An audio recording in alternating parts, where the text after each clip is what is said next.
we now have a very special session as part of our closing keynotes to what has been actually a extremely fascinating and interesting day. Lots of learnings, a lot of thought-provoking discussions, lots of insights. And we have now with us here two extremely distinguished gentlemen who are going to speak to us on the theme of innovation in business and public policy and the linkages between the two. And actually the theme of innovation has sort of been running through a lot of the discussions and talks that we've heard preceding this. And it's now time to sort of shine a spotlight on it, and keeping in mind C.K. Prahlad's dictum that there is never a scarcity of resources, there's only a scarcity of imagination, which means innovation. So that's where we are, and the structure of this particular section, Mr. R. Gopalakrishnan is going to speak first on innovation in business, and then Mr. Arun Shauri will speak on innovation in the sphere of public policy. Thereafter, they'll engage in a discussion, and the audience is invited to participate. We want it to be what's called a fireside chat, though of course in Bombay, fireside, that's a laugh. But anyway, so as we begin, it's my privilege to introduce Mr. R. Gopalakrishnan. I'd just like to say a few words about Mr. Gopalakrishnan. Mr. Gopalakrishnan has had a very long and distinguished career as a business executive and an author. He first worked with Hindustan Unilever for 31 years, including serving as the chairman of Unilever Arabia, MD of Brook Bond Lipton India, and culminating as the vice chairman of Hindustan Lever in India. He then joined Tata Sons in '98, where he is currently director. Mr. Gopalakrishnan is a past president of the All India Management Association, and in addition to that, he's also authored 2 books on management, and his articles have been published in various management journals and financial newspapers. Mr. Gopalakrishnan studied physics at Calcutta University and engineering at IIT Kharagpur, the oldest and the best IIT of them all. And well, you know why I'm saying that. And then also, of course, and Mr. Gopalakrishnan is a terrific tennis player as well, little known fact, but you know, and golf player as well, yes. So I'd like to invite Mr. Gopalakrishnan to come up here and speak about innovation in business. All of you must be very tired after this long day. And the person who can really wake you up and invigorate you is Mr. Shauri. And I stand between you and him for the next 10 minutes to talk on the subject of innovation in business. You know, anybody who tries to talk within 10 minutes on anything to do with India has to give up before he started. So what I would like to do is to just make 4 statements. I won't go into too much of detail, and I'll time myself so that I shut up in 10. And then you'll have the pleasure of listening to Mr. Shauri, and then whenever the fire comes on, we'll have the fireside chat.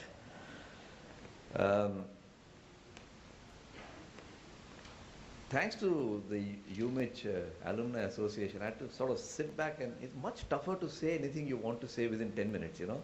If somebody said you've got 45 minutes to make a presentation, it's much easier. So I'm trying to be very sort of precise in what I'm saying, and hopefully a little provocative, not because I just want to be provocative on a Saturday afternoon, but it's something I believe in. The first thing I want to make is, the point I want to make is, that when you talk of innovation and entrepreneurship, and I'm not going to define them because all of us have definitions for these things, the Indian way of doing it is highly distinctive. Please note, I'm using the word distinctive. I'm not saying it's better, I'm not saying it's worse, it's distinctive. I make this point because I've worked in an international company for a large part of my life, and since then I've been in Tata's, which is also a very international company by now.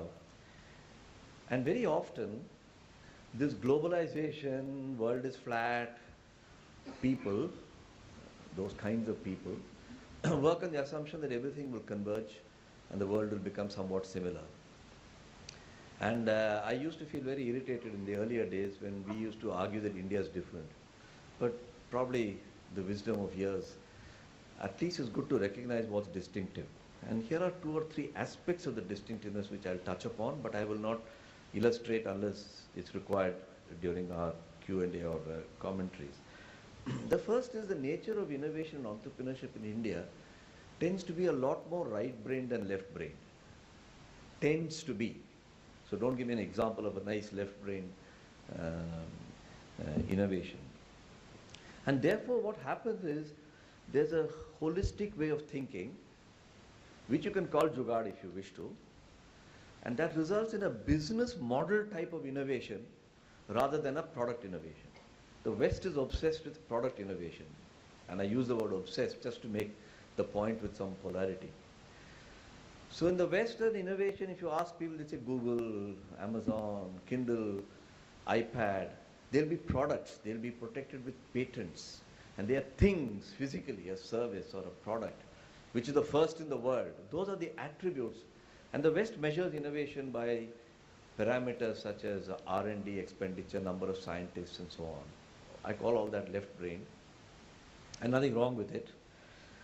In India, we will use rather more vague words, and we will state with pride that we have dabbawalas in Bombay who can achieve Six Sigma without firstly understanding what is Sigma. And it is indeed true. The Indian electoral system is probably a marvel of the world. Who invented it, I do not know. But electronic ballot boxes, we are one of the few countries using electronic ballot boxes, and they travel on the back of elephants, camels, I don't know, it gets to all sorts of places, because nowhere in the world are there elections for 3 million legislators every 5 years. I use the word 3 million because if I add all the Gram Panchayats, it's a staggering number. When I said this in Switzerland, they said that's half our population. I said, yes, it's quite correct. We have that many legislators. So we tend to think business model.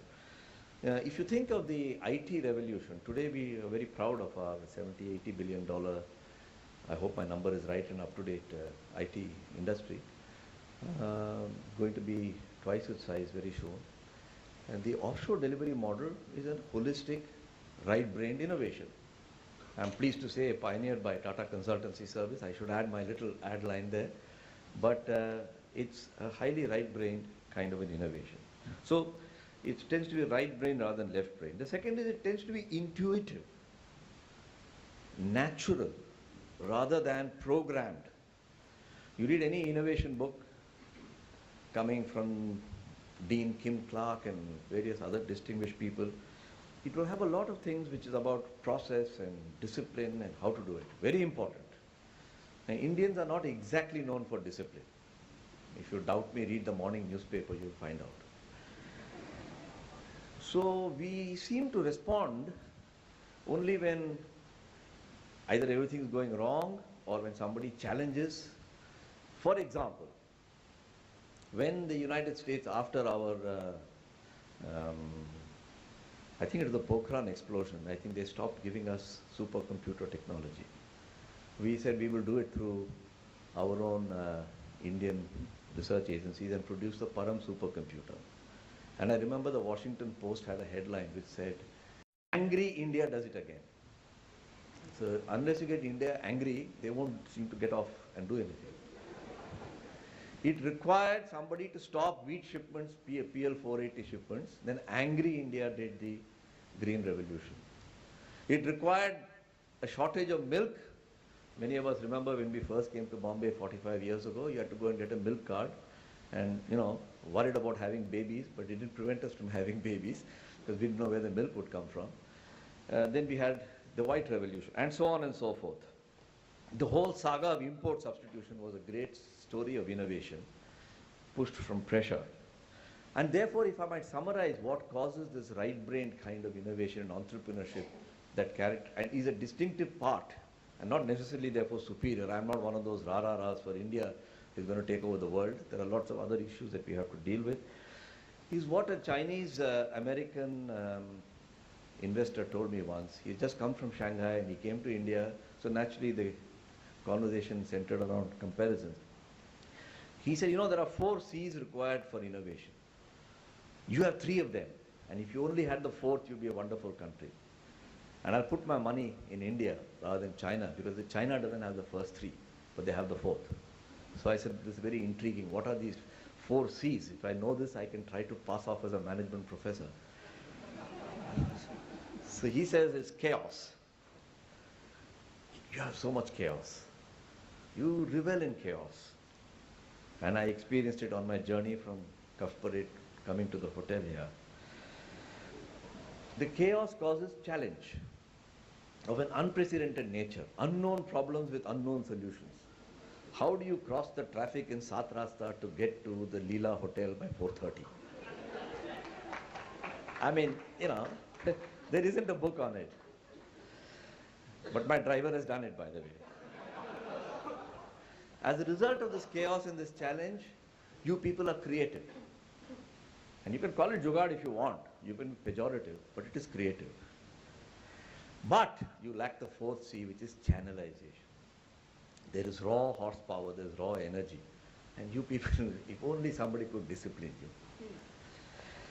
So this is the first point I wanted to make about Indian innovation. The second point I want to make is, Indian business leaders are unique and distinctive in the world.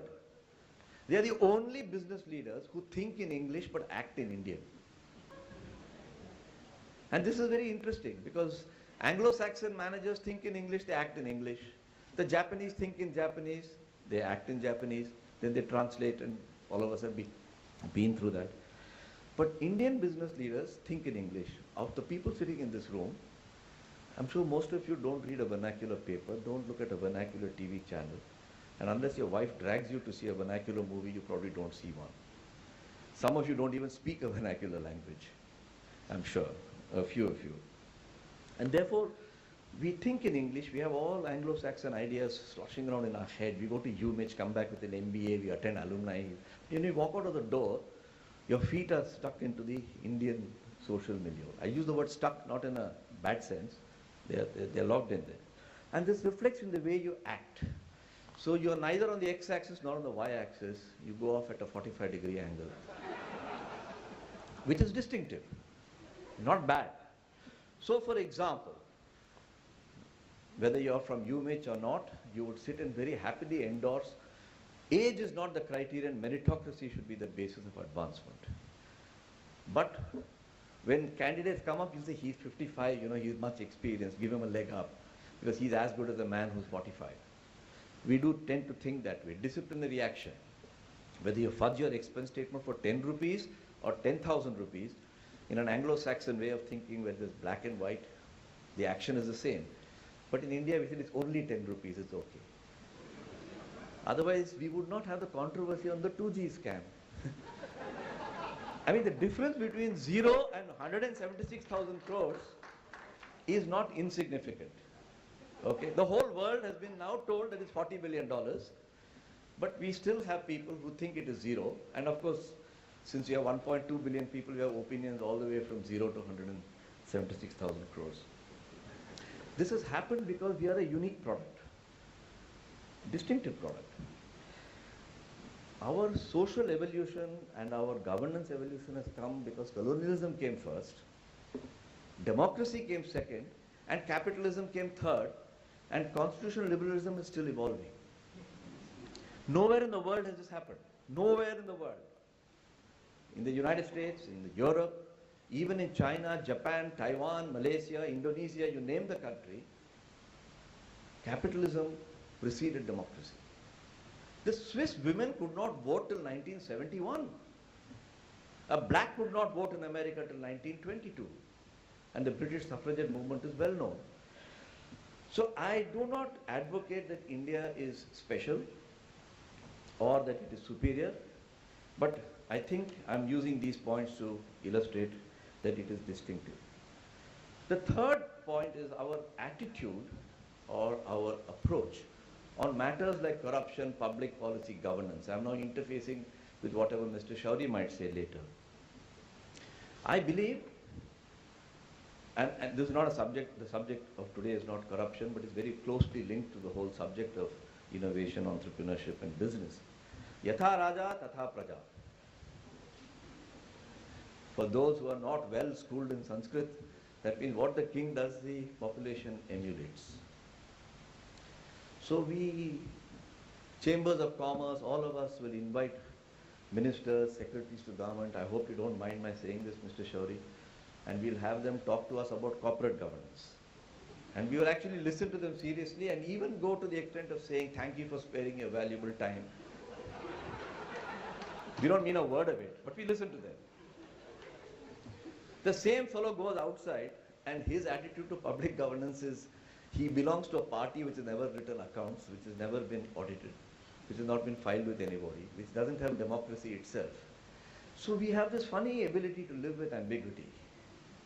And actually, whereas a Westerner thinks of sorting out everything into black and white, with the thinnest possible line of grey, we like to have a big grey with a little bit of white and black in it. And this is a natural way of us working. We don't even think about it.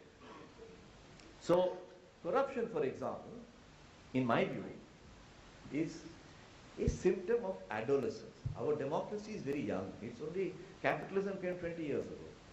And just like your teenage daughter or son gets pimples and hot flushes, our country is going through that. And if you look at the history of corruption in Europe, America, they've been through exactly the same. In fact, President Teddy Roosevelt said in 1906, he said, I don't know where this country, I fear for the future of this country because there's so much corruption. So it's not unknown, and I'm confident in a way which I can't define, but perhaps the fireside chat can explore it, that this is a symptom of our adolescence. And many foreigners come, especially during the last 6 months, with their eyebrows furrowed. I think they are PE guys putting a lot of money, wondering when to pull it out. Actually, I say, hey, relax. That's the way India works. I'm not happy about it, and how it will evolve, I can't tell, but it is certainly distinctive. The last point I want to make is the interface with public policy. There is enough evidence that if government is kept busy doing what it is uniquely positioned to do, then business can do what it is uniquely positioned to do. Somehow these are not two different boxes, so we've got a reverse osmosis membrane somewhere and things get mixed up. You take the IT and the software industry. The government is used to having excise officials who see trucks go out. But here, merchandise has gone out through a wire, and money is also collected through a wire. So he could not ever put his hands on form number 14 or 16. We have a $70 billion. You look at Bollywood. It's a fabulous industry, if you can call it an industry. So those are examples of things which illustrate or to some extent support the point that maybe business can do its bit. But I am looking for the day, because your question here says, what would you like to see, where government can do what government can uniquely do. And since it's well known to everybody what exactly government should do, including the government itself, I just thought I would close with saying the 5 vowels of the English language, A, E, I, O, U. Make it memorable for me, easy to remember what the government is uniquely positioned to do, which they should do a better job of. A is regarding agricultural production and marketing. CE is education, primary and skill development. The I is the well-known stuff, infrastructure. The O, I've called it order and law. We always call it law and order, but actually the correct sequence should be there should first be order, then you can apply the law. We always try to do it the other way around. And the last is universal health. As I said, I'm not going to expand on these. I will set a few words. This is what I was asked to do. And I will now ask Mr. Shauri perhaps to come and tell everything to do.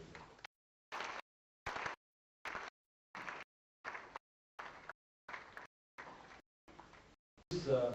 Arun Shauri, though really he probably needs no introduction at all, but I shall attempt to mention a few of the numerous highlights in his highly distinguished career as a journalist, an author, an economist, politician, and political commentator.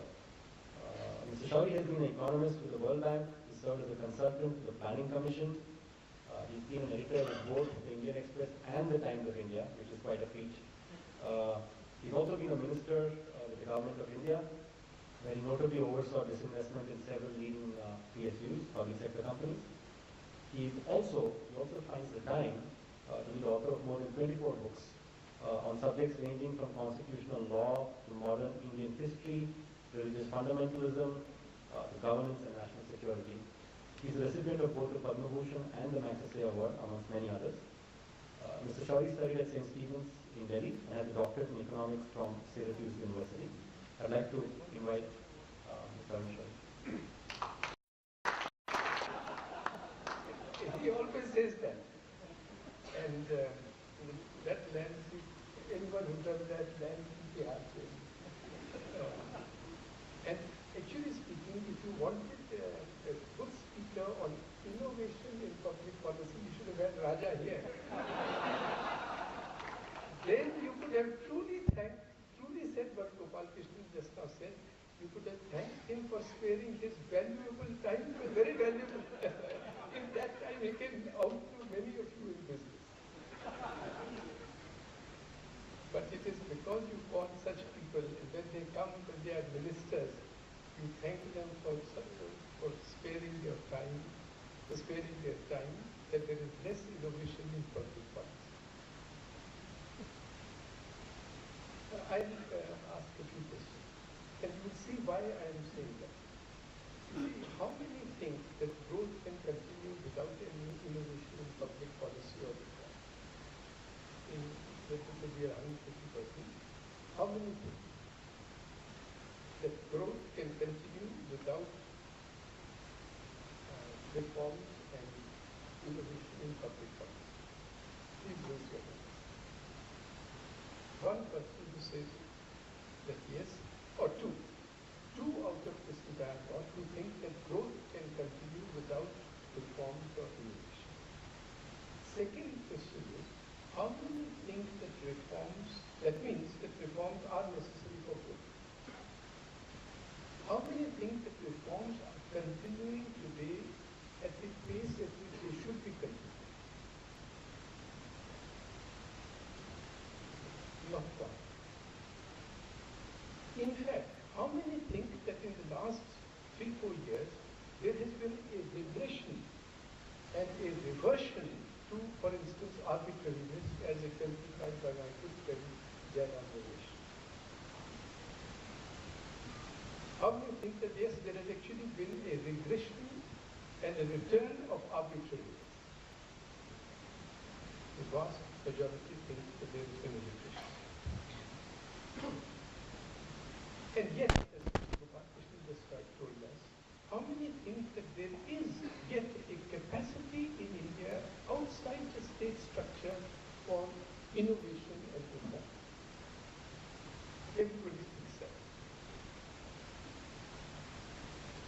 How many think that that capacity for reform and innovation, which is outside the state structure, is actually being tapped by the governments, whichever party, for accelerating reform, for getting new ideas for public policy or public institutions?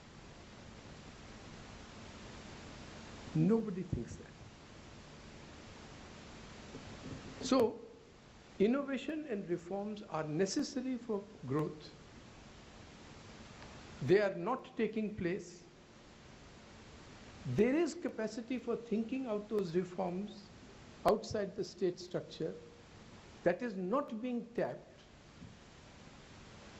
How many of you think, that's my final question, that the political class today has any legitimacy at all? So it has no legitimacy. So reforms are necessary, the political class is not doing it, you people can give ideas, they don't have the legitimacy which you have, which entrepreneurs and business executives have. And yet, how many of you think that the industry has raised its voice on any of these matters? That there is not enough reform, that there is return to arbitrariness. How many of you think that the industry has raised its voice sufficiently on these matters? Not one person. Not one of you. That is one reason why reforms don't take place, why innovation in industry, in government policy and institutions does not take place. You see, because all reform and all innovation, especially in a thing like public policy or public institutions, will dislocate. And those who will be dislocated are here and now. Many of them are organized, partly because circumstances have brought them together. Those who will benefit from the innovation of policy, those who will benefit from reform are today in the womb of the future. Even they do not know. In any case, there will be only those persons who are equipped to take advantage of the new circumstances. They are not organized. So unless those who are the beneficiaries of reform, unless those to whom legitimacy has passed, it is today not with the civil servant, it is today not with the political class, it is with the middle class, professionals, and it is with business leaders. They are legitimate. They are the ones who are making the new India. But when they are not the advocates of reform, when they are not the lobby for reform, then how will innovation take place in public policy or public institutions?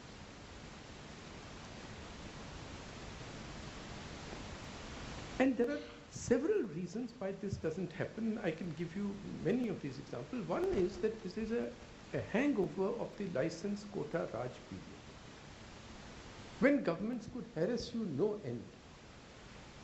And more so that much of Indian industry still thinks that the best thing for me is to make a private deal with the minister or civil servant who is in office rather than try to change the system in any way.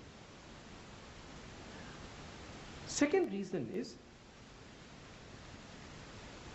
you see, which ass could not have seen what people like me said again and again about Chidambaram's budgets, that these budgets and these populist schemes will result in enormous deficits. And this will raise prices, but more than that, with the increasing deficits, there will be insufficient amount of money for the private sector, and rates will be raised. And we will get back into the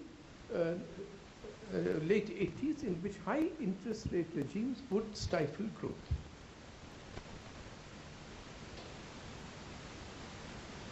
Deficit was to be 45,000 crores. It was by the end of the year 2,65,000 crores. With 2 lakh crores of budget items. And what was the industry doing? Oh, 9 out of 10, 9 out of 10. To every budget, you people going on television were saying 9 out of 10. So, हमारा एक Pakistani poet है, तो होता था बेचारा तो मर गया है, इब्न Isha. He used to say, अरे भैया, our attitude is हक अच्छा, truth is good. हक अच्छा, इसके लिए कोई और मरे तो और अच्छा. So everybody says, well, my industry will be blocked, so I can't say anything. But you people, you have nothing to lose. Why don't you speak up? So I think this is one of the reasons that innovation and the pressure for innovation and the pressure for reform has to be created. It can be created by the potential beneficiaries of reform. It can be only created by persons who are legitimate in the society today, and that is not being done. In fact, so it is not just that you are not being a pressure for reform. You means these persons are not being pressure group, and the advocates for reform, you are applauding the wrong things. And this has several limbs to it. One, that you have to devote time and resources to educating our rulers. Bernard Shaw used to say how important it is to educate our rulers. That is not done. We appear before them as supplicants. An Indian cabinet, I have known Indian cabinets minutely since Mrs. Gandhi's time, last 40 years. I can tell you, in a council of ministers of 60 or 70 persons, there are not 5 persons Not 10% of that whom Gopal Krishnan will employ at any level in any one of his organizations. But if the fellow comes in, oh sir, please come, sir. You give the man the wrong impression. And we have to educate these fellows, including the judiciary. It is true that judges will, because you see, so many of the impediments have come not from legislation, but from what constructions have been put on legislation. I have a whole book on this. Said, it's not 24 books, but 26 books. You have to keep up. University of Michigan has to keep up. The judges have legislated the entire, they have legitimized in many cases the worst instincts of the politicians. For instance, in the extension of reservations. It's completely contrary to the Constitution. Completely contrary. But nobody studies it, and nobody educates them, and nobody informs them as to what the consequences of that are in a modern society, in working a modern industry. If we can't get to the judges, we should set the bonus. This bonus being a deferred wage is not a law under the Bonus Act. It's not a clause of the bonus. It's a judgment of Krishna Iyer. So how to combine our resources so that if a case is coming up, industry acts as a body so that that perverse ruling is overturned. But even more so, because a judge would not have visited a factory, just as a journalist would not have visited a factory, it's important that we go to them and tell them the consequences of what they are doing. And it is possible that the judges would not want to hear us, but we should get at them through their social circle, which is senior advocates, retired judges. Invite them to see the consequences. Second is a very good thing that I learned from Mr. Dhirubhai Ambani. He had once called me for dinner. So it so happened that that morning he had met this Rupert Murdoch had called on him. So I asked him, Dhirubhai, aapke saath ye Rupert Murdoch ki kya baatcheet hui? I said, what did you talk about with Murdoch? He said, maine pucha, Mr. Murdoch, who did you meet in Delhi? He said, I met the Prime Minister, I met the Minister for Industry, I met the Minister for Commerce, I met the Minister for Information Broadcasting. So I told him, you have met all the right people. Next time you come, you must also meet the wrong people. Did you meet Mulayam Singh? Did you meet the communists? Did you meet... Why? He said, because they can put a spoke in your wheel. So I always meet the wrong people. So we have to also educate them and see, because today Medha Patkar can do much more harm than any judge can do.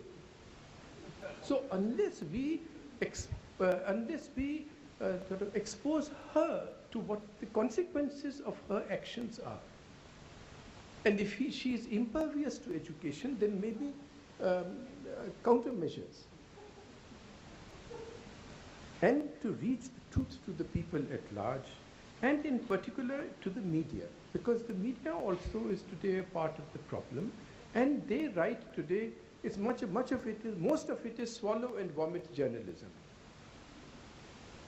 And it cannot be said that the industry does not have access to or influence over the media. You are always planting stories against each other. But why not, as a body, educate them on matters of public policy and so on? So the first point is to be a lobby and to be advocates for reform, and that means a process of education also. The second point really cuts deeper. I think one of the forces for inertia is rivals.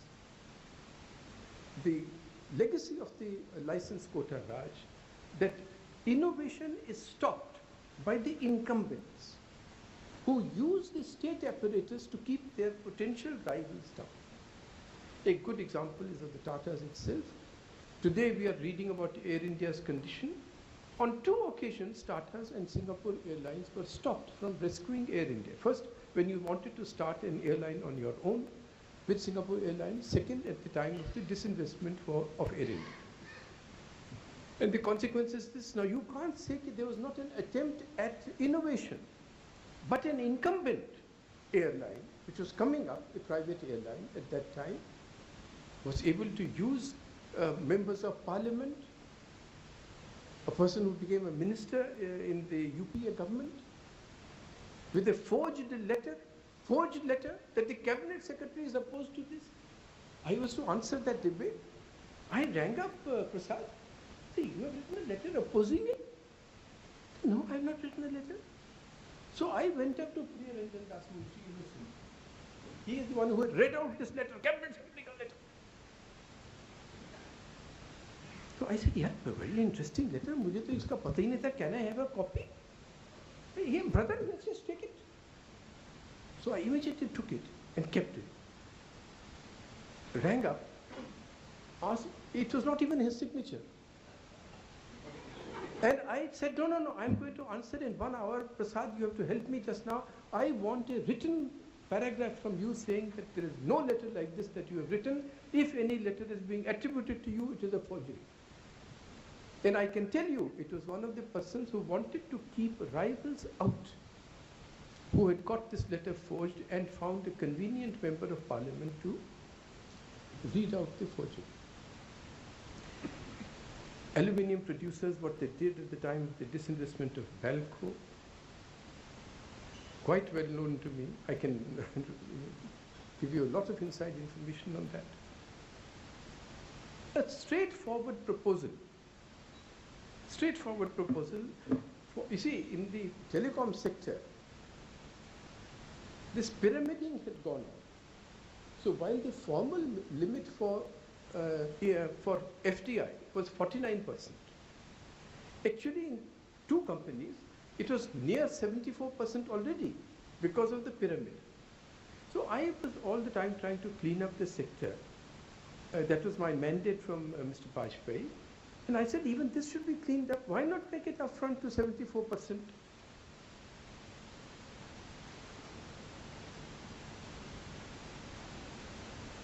A telecom operator, big person came to me. Brother,